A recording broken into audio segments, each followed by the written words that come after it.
I never thought that I would use my Oura ring as much as I do for just determining nervous system function. But when your pulse is elevated and your HRV is low, that is a sign that your nervous system is massively dysregulated. And that is just like a fight or flight situation that's challenging to get out of, especially in mold. And the other concern you have with acute mold situations is mast cell activation, which happens quite quickly after an exposure and can cause this cascade that gets real ugly, real fast, and super not fun. Hey, my name is Leanne, and I'm fascinated with helping women navigate how to eat, move, and care for their bodies. This has taken me on a journey from vegan, keto, high protein to everything in between. I'm a small town holistic nutritionist turned 3-time international bestselling author turned functional medicine practitioner, offering telemedicine services around the globe to women looking to better their health and stop second guessing themselves. I'm here to teach you how to wade through the wellness noise to get to the good stuff that'll help you achieve your goals. Whether you're seeking relief from chronic ailments, striving for peak performance, or simply eager to live a more vibrant life, this podcast is your go-to resource for actionable advice and inspiration. Together, we'll uncover the interconnectedness of nutrition, movement, sleep, stress management, and mindset, empowering you to make informed choices that support your unique health journey. Think of it as quality time with your bestie mixed with a little med school so you're empowered at your next doctor visit. Get ready to be challenged and encouraged while you learn about your body and how to care for it healthfully. Join me as we embrace vitality, reclaim our innate potential, and discover what it truly means to pursue healthfulness.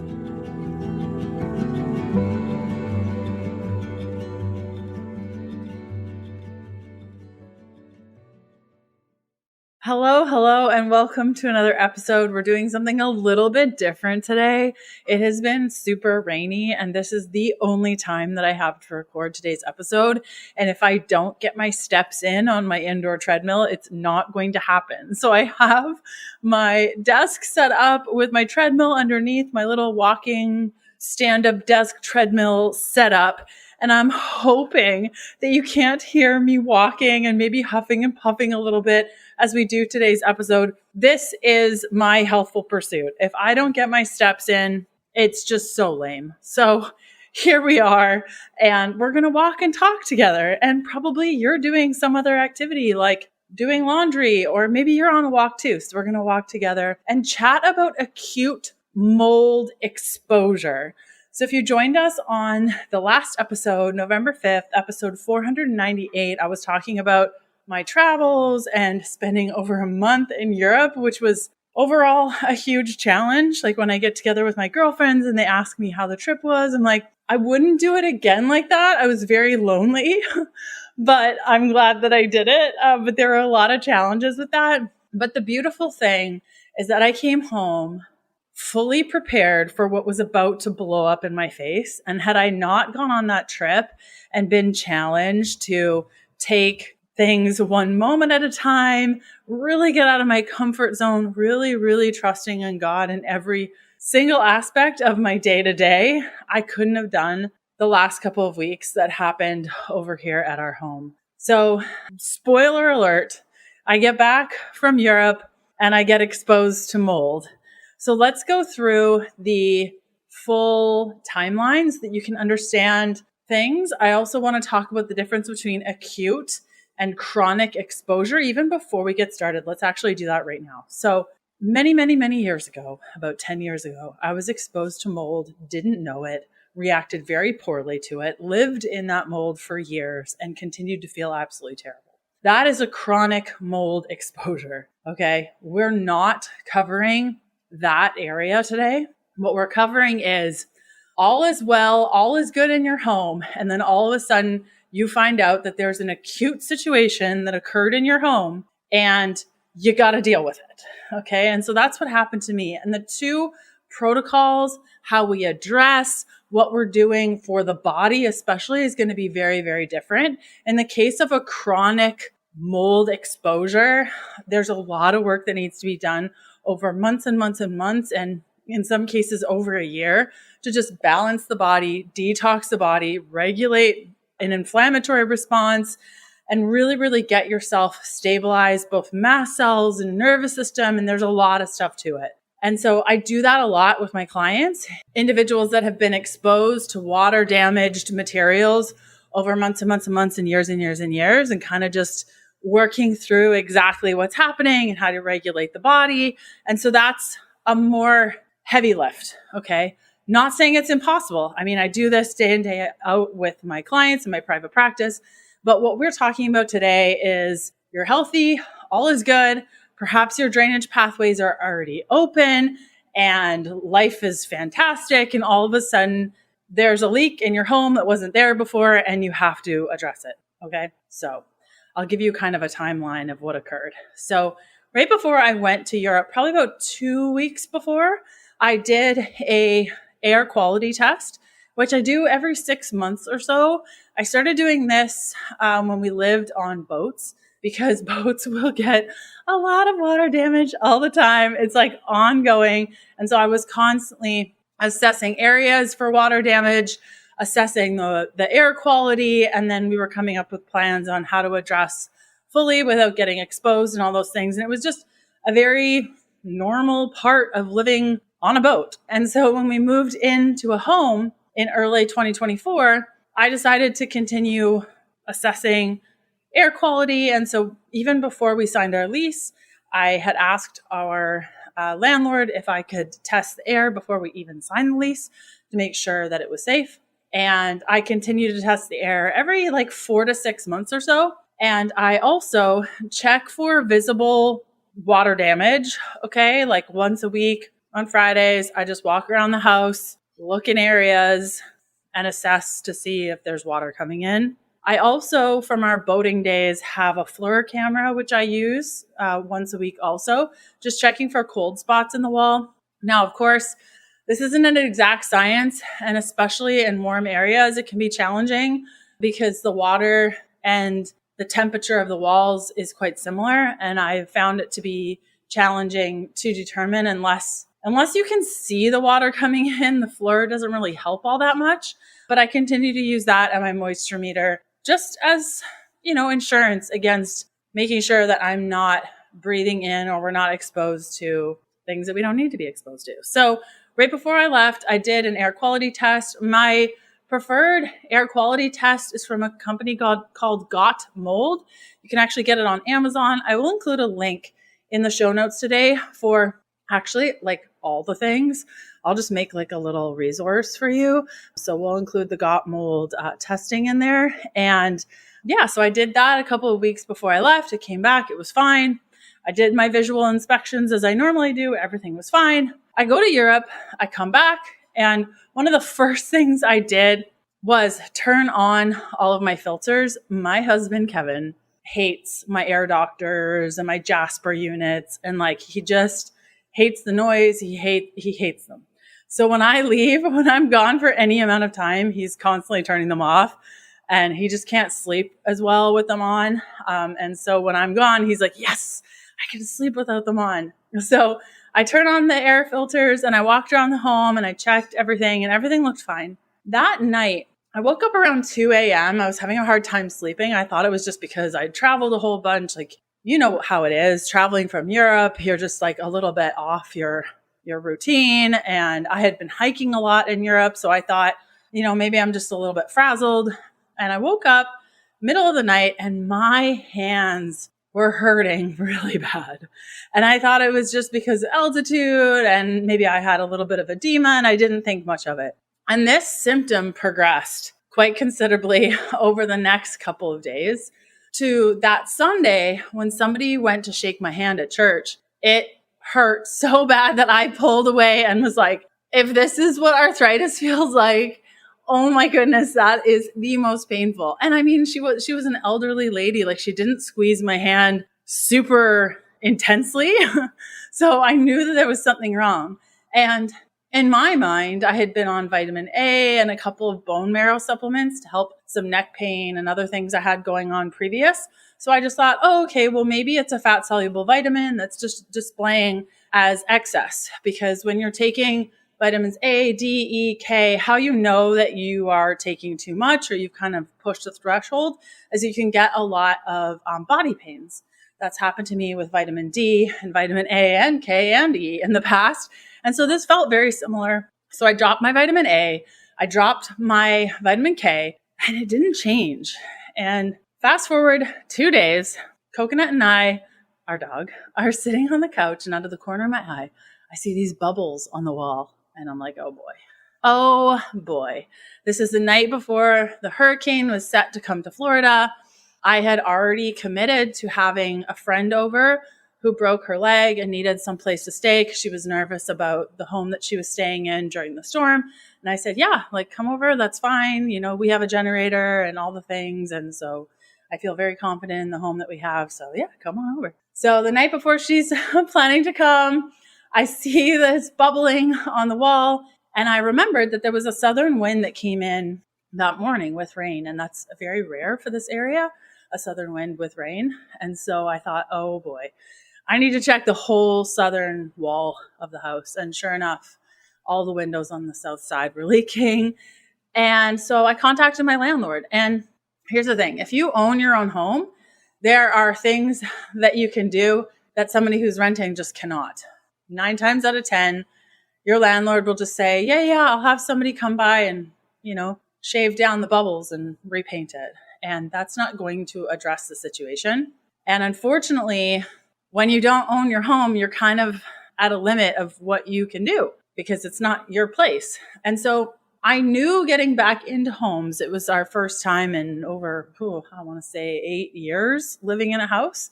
We had lived in boats and RVs, and I knew that I wanted to have a landlord that was awesome. And I really felt good about the landlord that we chose. I mean, we chose this house, but we also chose the landlord. And he just, he rose to the occasion. I couldn't have done the last couple of weeks without him being awesome. I don't even know what I would have done had he said, yeah, we'll just get somebody out to paint it. Well, I would have told him, okay, great. I'm not paying my rent. I'm leaving. So I'm just so glad that it worked out. But I know in many cases, we don't have a lot of bargaining ability when we're renters. So as I share this story, I fully realize that I'm one of the lucky ones, like one of the 5 or 10% where the landlord is willing to put in the right work to get the job done. And I've found having owned properties and rented properties in the past, it's always better and you're going to have a far better experience if you rent from an individual who owns this home that was their home and they're renting it out because they're moving somewhere, they got a job somewhere. They're going to be far more responsible with their home because it is their home as opposed to a company that owns multiple properties. There's less emotion in it. There's less care in it. Generally speaking, that has been my experience. And so when we were looking for a home, understanding the severity of mold and water damage and issues that can come up and storms and just the complexities of life, that it's good to have somebody who cares for the home properly. And if there are issues, will likely do the right thing. So I fully understand that I was very lucky to have a landlord that was like, yeah, I'll get somebody out there like immediately. And so here I am, night before the storm, guys come over and immediately I start asking trick questions of the remediators so that I can understand whether or not they're equipped to deal with the situation. And so many of the questions that I asked were, like I said, trick questions. Like, what are you going to do with the drywall? Do you just like take it off, dry it and put it back? Or like, of course they're not going to do that. They're going to ideally take out all the wet things, including the wet wood. And I said, well, do we care about, the air quality while we're taking out the stuff? Or like, how does that work? Like, does the dust get in the air? Just asking silly questions, pretending like I didn't know what I was talking about, which I find diffuses the experience. If you come in all hot and heavy, saying like, I know everything about mold and this is what we need to do, I often find that it's not welcomed as much as just being like super humble and asking questions. And he aced all the questions.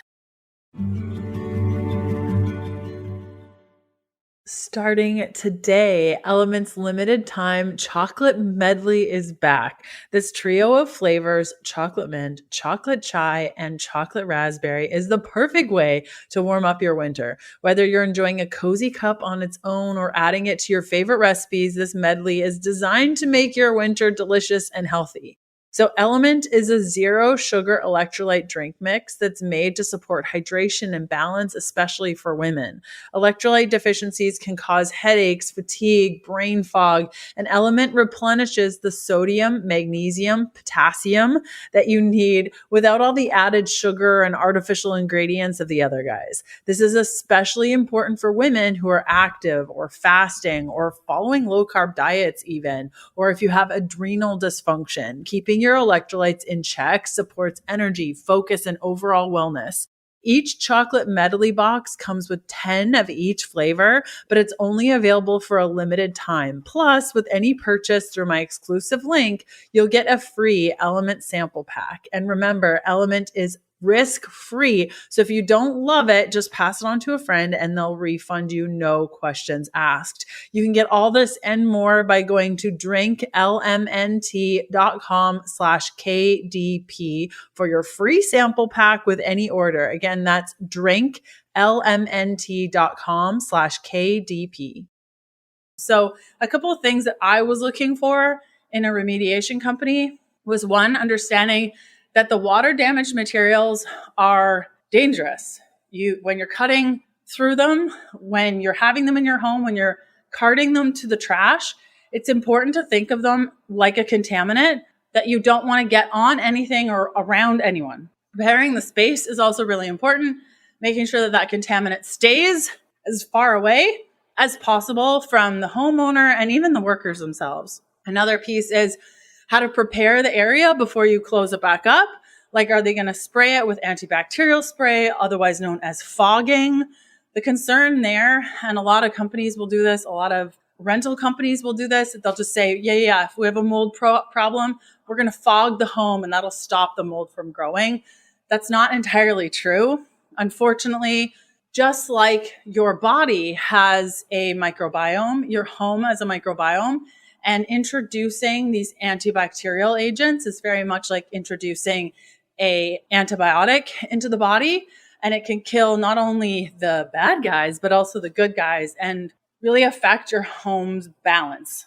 And so that was another piece. I really made sure that they didn't do fogging. I wanted to make sure that they had negative pressure on the space, meaning that when they were cutting through things, that dust wasn't going to come out into the living space. Okay. So why do I care about this? Why can't they just cut open stuff, do what they need, get the water damage stuff out and be done with it? Well, when materials are wet, it's going to, in 24 to 48 hours, create mold.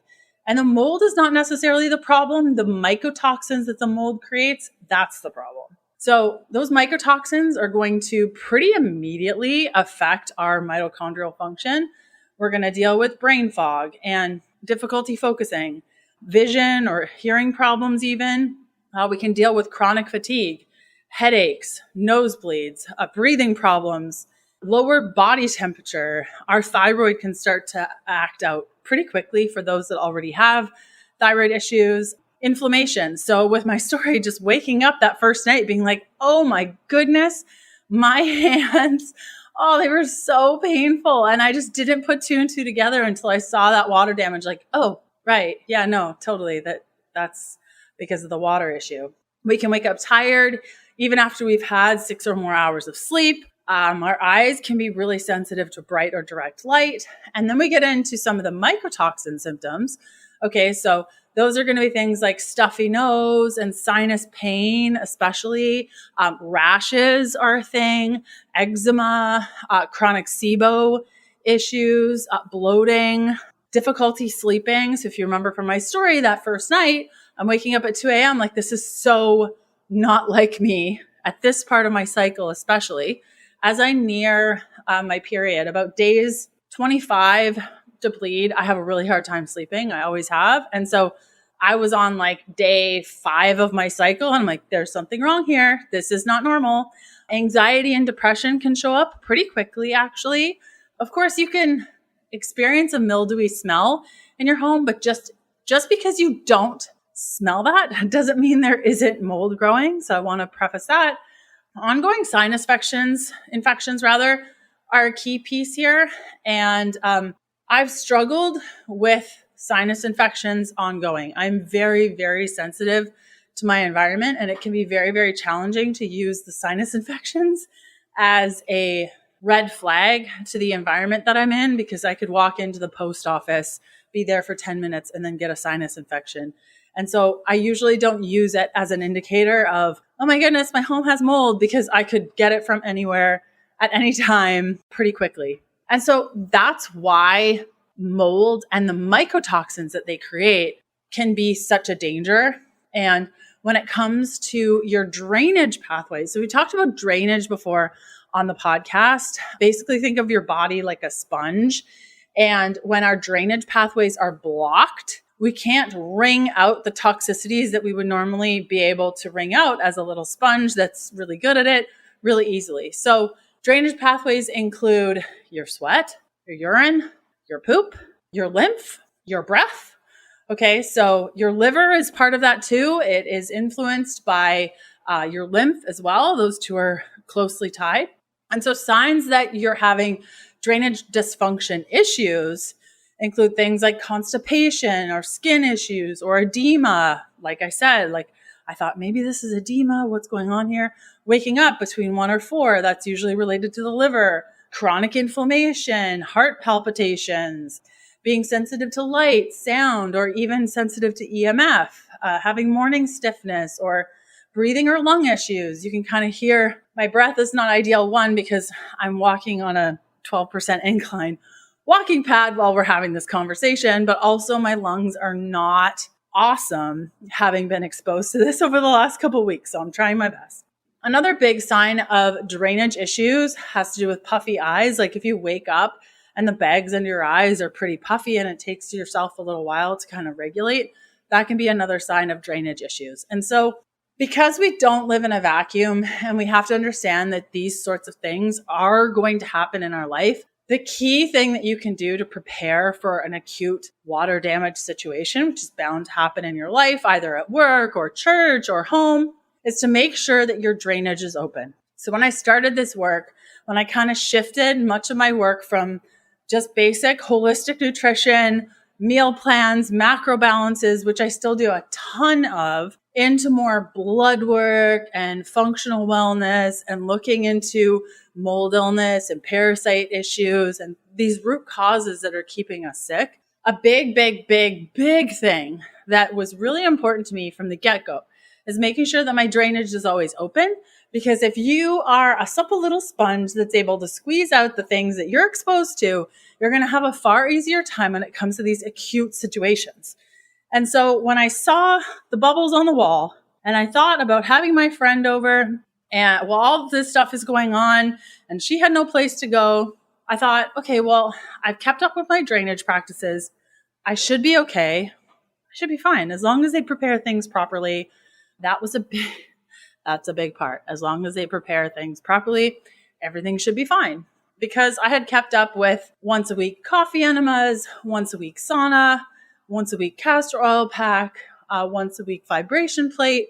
And so I felt pretty confident in my drainage pathway work that once I saw the water damage, I was like, okay, I'm going to get myself on a binder. I'm going to get myself on more drainage support. And we're just going to see how this goes.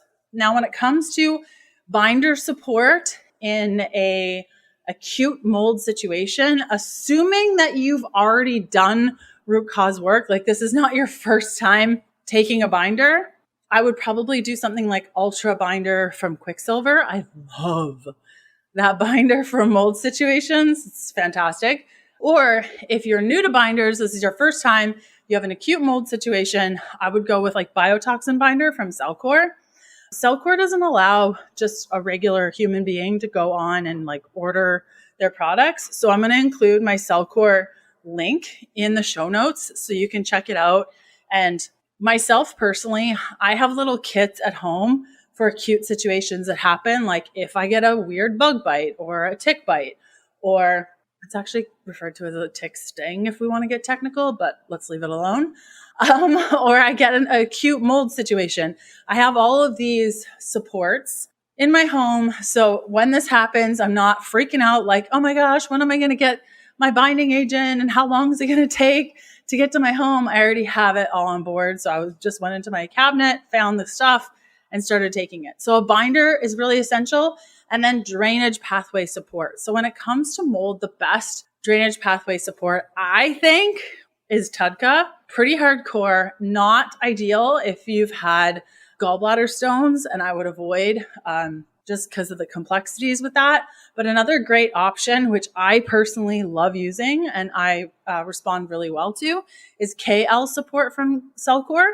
And this supports both kidney and liver, and it's a well-balanced supplement. Super love it. So those are the two items that I started taking immediately after I saw the water damage. Now, after I spoke to the mold inspector dude, I felt very confident that he would do a really good job. My landlord asked like, hey, do you approve this guy? Like, my landlord knows what I do for a living. He knows that I've walked through this process with many, many, many clients. And so I said, yeah, like he seems like the real deal. I'm cool to use him if you are.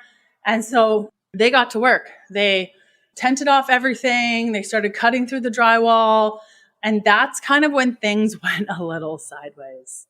And we started arguing a lot because I chose to move as much as I could of our furniture out of the spaces so that it wasn't covered in the dust, because the dust has the mold and the mold spores create the mycotoxins. And like, why wouldn't you move that stuff out if you could? So I frantically, quickly, and effectively and efficiently moved as much as I could out of the space. Most of it went into our bedroom because I created positive pressure, meaning I was able to, with fans, push the air from the bedroom over into the common spaces. And ideally in the workspaces, what I wanted them to do was create negative pressure, meaning the air that's in those spaces stays in those spaces or goes outside. So it doesn't go back into the common area. Well, they didn't set up the negative pressures correctly. And so when I came back, there was dust everywhere. And the following day, when they were cutting through the wood, after I had argued with them, left, right, sideways, and inside out, and I said, like, we really need negative pressure, I was working in the bedroom. I had to keep up with clients while all this was going on because I run my business and I have commitments like everybody does. And all of a sudden, I was conversing with a client, and my right side beside my mouth started pulling back, almost like a muscle twitch, but it like got stuck in place and it kind of went down my neck and it was just really tight. And I'm like, oh boy, like that's a neurological symptom right there. And so I went outside to where they were working, and sure enough, they were cutting through the wet wood without having that negative pressure running, with the door open, like just wide open, with air just flowing everywhere. And it was enough for me to have a symptom. And that kind of triggered the nervous system response in me quite quickly. Like I was fine for days before, but as soon as I cut into that wood and as soon as it wasn't prepared properly, that's when my nervous system took over and got dysregulated. And the sign of that initially was that pull on the side of my mouth. And then my pulse increased quite high. And that night, my HRV was like 10 or 12, like just tanked. And we've talked about HRV in the past. I definitely recommend, if you're new to this concept and you want to understand how you can use HRV to understand so much about your body, I highly recommend checking out episode 489, labeled HRV and vagus nerve. Fabulous stuff. I never thought that I would use my Oura ring as much as I do for just determining nervous system function. But when your pulse is elevated and your HRV is low, that is a sign that your nervous system is massively dysregulated. And that is just like a fight or flight situation that's challenging to get out of, especially in mold.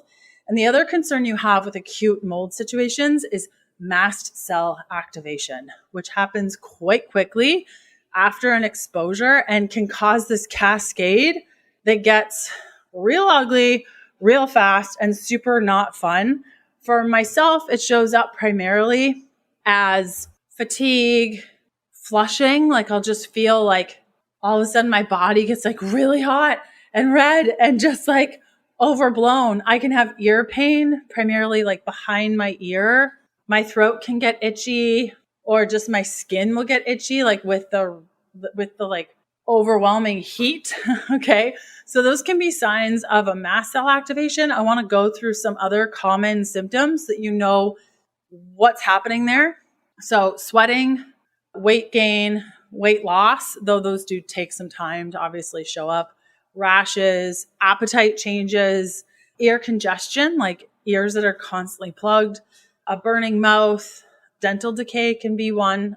This is obviously over time of just like being stuck in mast cell activation, a constant sore throat, postnasal drip, swollen lymph nodes, painful lymph nodes, dizziness, sleep apnea, wheezing, trouble catching your breath, weakness, vertigo, feeling queasy, like nauseous, vomiting, diarrhea, acid reflux can also be part of it, tics, tremors, seizures, unexplained mood changes, anxiety, panic, depression, anger, easily bruised or easy to bleed, like when you hit yourself and it just like keeps on coming, slow healing, getting infections easily, food sensitivities, chemical sensitivities. So these are signs of mast cell activation. Then we get into like, Leanne, what do you even mean by mast cell activation? What's going on there? Well, mast cells often get a bad reputation. Oftentimes you've heard of MCA. Maybe you have, maybe you haven't. But when the nervous system is dysregulated, oftentimes the mast cells kind of like go hand in hand with that, or either or. Like the mast cells can then get dysregulated and then your nervous system will as well. Now, the mast cells live in the fascia, and oftentimes when they're immediately triggered, they will cause like itchiness and puffiness right away. And so oftentimes people will think, oh, well, I'm having an allergic reaction. It is involving the immune system, but it becomes this dysregulated space that your body just stays in because the mast cells of the immune system have chemical signaling, which then go through the whole body, and you're kind of just like stuck and like locked in to this area. Previous, when I had mast cell activation, a big symptom that I had all the time was when I'd eat, I'd get sleepy because the histamines would cause me to get sleepy. And so it was like an ongoing problem. And so usually histamine and mast cell activation will come hand in hand. And the problem with mast cells and this ongoing immune system dysregulation is that we become Th2 dominant, meaning we have chronic inflammation, and therefore we're not able to kill pathogens. So the main reason why being exposed to mold ongoing then causes parasite infections and SIBO, and your gut becomes a total mess, is because your body, your immune system is so dominant in Th2 instead of balanced in both Th1 and Th2 that you just become overly inflamed and unable to kill off pathogens. So the root cause behind this mast cell activation, where the immune system gets locked in place and just highly reactive, which then causes a ton of symptoms, we need to support the nervous system because usually it gets dysregulated because of the nervous system. And we need to bring in mast cell supplementation. And then we need to get to the root cause that caused both of these. Okay. So in the case of an acute mold situation, you have the mold, which is causing the symptoms overall because the mycotoxins are toxins to the body. Okay. Then your nervous system gets dysregulated, which then causes your immune system to get dysregulated. And so to get through all of this, you need to address the root cause, which in this case is mold. Okay. So when it came to my nervous system starting to get involved, I wanted to address, obviously, nervous system regulation and then mast cell regulation so that I could bring my body back into balance. So thankfully, because I had done so much drainage work leading up to this acute exposure, I was far better equipped than somebody who's never done this work. And so if you, in the history of your life, have dealt with any sort of water damage, you know that it is actually quite a common thing. And if you're currently dealing with any symptoms of mold issues, I encourage you to do drainage work to start kind of thinking about water damage exposure and issues with water damage, because it will affect your body's ability to regulate nervous system. It will affect your immune system for fighting off pathogens ongoing. So you can hear in the acute situation, if left untreated, it will become a chronic situation of your nervous system being dysregulated, meaning you're not responding to workouts, you're unable to lose weight, you're stressed all the time, you're just dysregulated. Nervous system dysregulation feels very different on different people. But to me, it feels like I haven't slept in 20 days.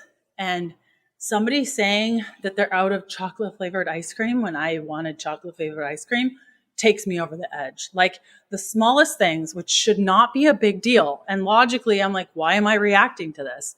That is how my nervous system dysregulation presents itself, with also an elevated pulse, really bad HRV, terrible recovery in my workouts. Walking is even painful. Like I just want to curl up in the corner and cry. Or sometimes I don't even have any feeling left and I just want to be there with no one talking to me. So it's not pleasant. I want to share something that has truly transformed my daily routine and overall well-being. Timeline Nutrition's Mitapure supplement. I've been taking it for about a year now. And let me tell you, it's been a game changer. The energy boost I get is incredible. Not only do I sleep better, but I can also push harder in the gym and recover faster. It's so strong, I can only take one capsule a day. Now, here's why Mitapure is so effective. It's developed by Timeline, a Swiss-based life science company that's a global leader in urolithin research. After 10 years of development, they created Mitapure, the first product to offer a precise dose of urolithin A, a powerful postbiotic that upgrades your mitochondrial function, increases cellular energy, and improves muscle strength and endurance. Here's the best part. Timeline is offering 10% off your first order of Mitapure. Just go to timeline.com/KDP. That's TIMELINE.com/KDP for 10% off your first order. Give it a try and see the difference for yourself. And so as soon as I saw this water situation, as soon as I knew what we were dealing with, and then I started having that nervous system dysregulation, in addition to the binding agent and the drainage supplement, I increased my drainage practices. So for me, coffee enemas work really, really great. I love them. My liver loves them. So I increased those. I increased my castor oil packs. I increased going into the sauna. I increased my lymphatic drainage. And I brought in mast cell support. So for me, personally, the best way to support mast cells is through quercetin. I respond really well to quercetin. There are other components that can be used, but I think quercetin is a really, really, really great one for most people. Also, if you have MTHFR or issues with methylation, this does take into account because methylation is involved in histamine breakdown. And so we want to make sure that leading into these sorts of issues, you have that kind of dialed in and you understand your B12 to folate to B6 balance and what's needed. And so I was stabilizing the mast cells through supplementation. That's usually how we do it with the immune system. And then I needed to balance my nervous system, which, because this is not new to me, because I've had to kind of tippy toe around these issues in the past. In fact, my parents, they're wonderful. I love them. I love that God has given us another opportunity to connect because it wasn't always easy. You know, I was a challenging teenager, as many of us were. And so I'm so glad that I get to spend time with my parents and love on my parents and have a relationship with them again. And my parents are learning how to use like Airbnb, and my dad like rented this horrible place. We call it the red couch place. It was terrible. I walked in and immediately my pulse was elevated and my nervous system got dysregulated. And that was kind of the introduction, wearing my ring for the first time, being exposed to mold, being like, oh, wow, like I can influence this. I can see my HRV. I can do certain things and my HRV will change. That I really started getting into understanding what influences my HRV positively, because the things that influence my HRV positively will help to regulate my nervous system and help me overcome these exposures and even jet lag. It's like incredible for overcoming these sorts of issues by regulating the nervous system. So for myself personally, I know that chiropractic works really, really good. So I went to my chiropractor and I told him what was going on and he helped me. Acupuncture works really, really well. And so does somatic exercises. So there are a bunch of exercises online. I'll include a video of my favorite, but on the go, like on the fly, if I don't want to do like all the exercises, I don't know, it takes 5 minutes. So it's not epic, but on the fly, I'll do shaking. So literally you're just standing and shaking your body all over. And that is enough for me to really get into that nervous system balance. And my pulsetto I was using quite significantly. We talked about that again in episode 489. And so that's really how you overcome from a physical perspective the mold situation.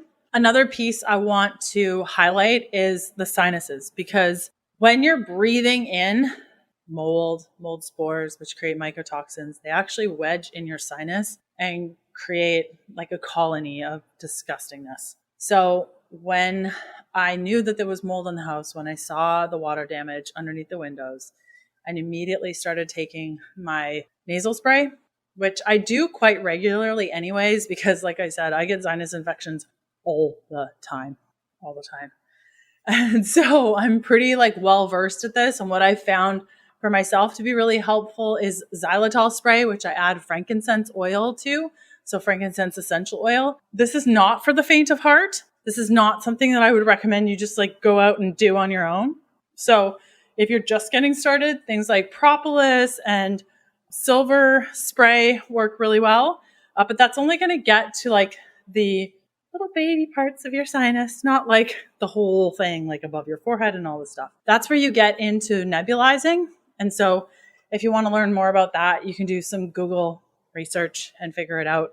I just don't feel overly comfortable sharing it publicly because I wouldn't even give this to all of my clients.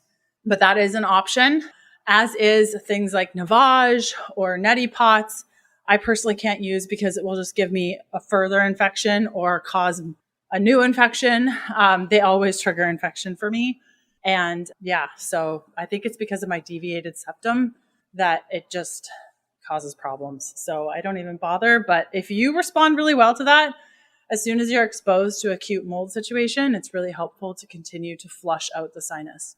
And then comes the last piece of kind of the story and the process. If I could do this all over again, and I knew with my little crystal ball that there was going to be a water damage situation, I probably wouldn't have invited my friend over. She was in a really rough place and needed a place to stay. And I think in the Lord's provision, it was very much like I committed to it and then found the water damage a couple hours later. And so I was like, I'm going to go forward with this. I shouldn't have stayed in the home while they were working. I think I would have had a better experience not being here. And so after I got sick, I found an Airbnb. I should have asked them to see the property first before I committed to renting it. And I got in there and the humidity was 85%. And it was so musty. It was disgusting. Oh, it was so terrible. And after 2 nights, I just said, like, I can't stay here. I need to leave. I didn't ask for a refund. I was just like, I can't stay here. And still, they gave me a bad review because I guess I'm challenging. But that was such a bummer because I really, really, really care about my Airbnb reviews. But it is what it is. And I ended up, when you get to the point, like my nervous system was just so not okay that I got home. My house is a mess. I have no more furniture. I had to throw out so much stuff because the guys said that they'd put the rest of it in my safe place. They didn't. They didn't cover it. They're walking through on like over my carpets, like my area rugs. When they said that they would roll them up, it was just such a nightmare with them. They knew what they were doing. Like the head guy, the project manager knew what he was doing. And then as soon as he left location, the guys that worked for him just did whatever. And it was just such a bummer because he knew what he was doing. And I would love to refer a good company because he knew the right thing, which many of them don't. And it was just such an unfortunate thing. But so I come back, all my stuff is much of it needed to be trashed because much of it was upholstered and more challenging to clean. All the hard surfaces, I was able to either use EC3 cleaner or vinegar with clove oil, and just, oh my gosh, I've never cleaned a house so much in my entire life, like floor to ceiling, multiple times. This house, you could eat off the floor or walls or ceiling or literally any place for the next couple of weeks because it is so clean. So I decided I'm going to get a tent and I'm going to sleep in the backyard because I can't even be bothered. I don't want to be exposed again. I'm exhausted. Coconut, our dog, has been like so sweet through this whole process. She just wanted to be with me. And people were saying, you could stay with me, but you can't bring your dog. And I was like, forget it. I'm just going to sleep in my backyard. And it was perfect. It was so perfect. It was so wonderful. And they finished up the work. I cleaned and cleaned and cleaned and cleaned and washed all of our clothes with vinegar, washed every surface, tossed a whole bunch of stuff that I just couldn't clean. And that's not something you need to do. It's just that I chose to do it because of how much dust was on everything that wasn't properly even covered. Like covered would have been, I would have played around with covered, but uncovered with construction material on it, I just was like, I'm not playing this game for the next couple of months to just feel like trash. And so I've been in the home now for 5 days, feeling pretty good. My HRV has recovered nicely. My pulse is good. My nervous system's good. I'm walking on my treadmill. My lungs are still not ideal. I did get some laryngitis too through this process, which is not uncommon for me. That's kind of my default. My lungs have always been not great. I continue to work on them, but goodness gracious, they are weak. And that is my weak spot. And we all do have our weak spots, and it's important to know what those are to constantly coach them up and support them as best as we can. But overall, I feel pretty good. I know that my body could not have handled this a couple of years ago, not as well as it did. Like, yeah, we did have some issues. I think that if I would have not been in the home while all this was happening and I would have found a safe place to just lay low for a bit, I think I could have avoided a lot of the nervous system stuff, and I wouldn't have been here when they cut through things. And I think I would have handled things a lot better, but given the circumstances, that just wasn't an option. And Kevin did say, you're going to regret this. You really need to leave. And I was like, I can. I made a commitment. So here we are. And I definitely learned a lot through the process. When these things happen, it can be helpful to test your mycotoxins to kind of see how your body's responding. One of the supplements that I chose to take to support myself, especially when the laryngitis started happening and the sinus stuff, I brought in methylene blue, which is like the 1-2 punch for me. And the mitochondria just love it. And it just regulates myself so well. I love that stuff. And I always forget about it. I always have to be reminded. I'm like, right, yeah, my body loves methylene blue. So when I brought that in, you can't test your mycotoxins being on methylene blue. It really messes up with the results. So I haven't tested my mycotoxins yet. I'm going to give myself another couple of days on methylene blue before I take it down. I just want to really support my mitochondria as I start working out and walking and being active again, to make sure that I'm just recovering well and not getting too ahead of myself. So I may test my mycotoxin urine to just make sure all is well. I also want to give myself a couple of weeks outside of that super musty, disgusting Airbnb that I was in, because anything that I could potentially dump in the urine could potentially be from that house and not the exposure that I had. And we definitely want to make sure that we're kind of on the other side of it. But as somebody who's had this experience a couple of times, I can usually tell when my body has kind of regulated and we're like good to go. And I definitely feel like I'm on the other side of it. The wall is all fixed up. It's like it never happened. I did air quality testing yesterday, actually. So I should have that report back in a couple of days. And I'm hoping that it's good. If it's not, I'm not entirely sure what we're going to do, but we take it day by day. If my trip to the Azores, hiking by myself for hours and hours and hours taught me anything, it's that you just need to focus on the next couple of minutes. And when these things happen, it's really good, especially for your nervous system, to just focus on the next little bit.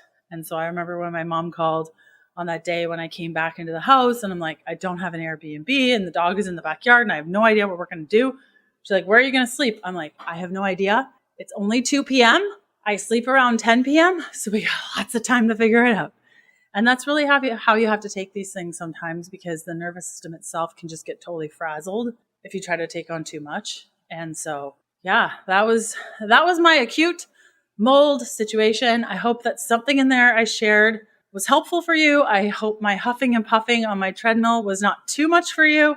I try to get in about 9,000 steps a day. And this morning I just woke up and it was one of the first days like back in the house and just like getting organized. And I was like, I don't want to go for a walk. I just want to have a sleepy morning before I go to the gym.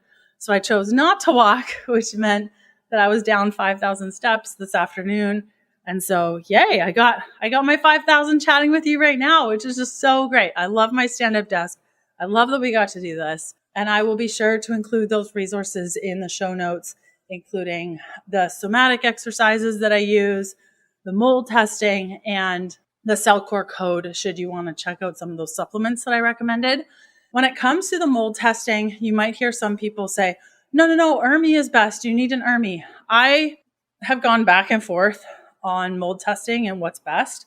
At the end of the day, the thing I care most about is the air that I'm breathing. And so I choose to test air because at the end of the day, if the air is safe, then generally I'm safe. If the dust is unsafe, chances are it's not going to influence me too much and influence my health. So some practitioners will test dust in an ERMI test. Other practitioners will test air.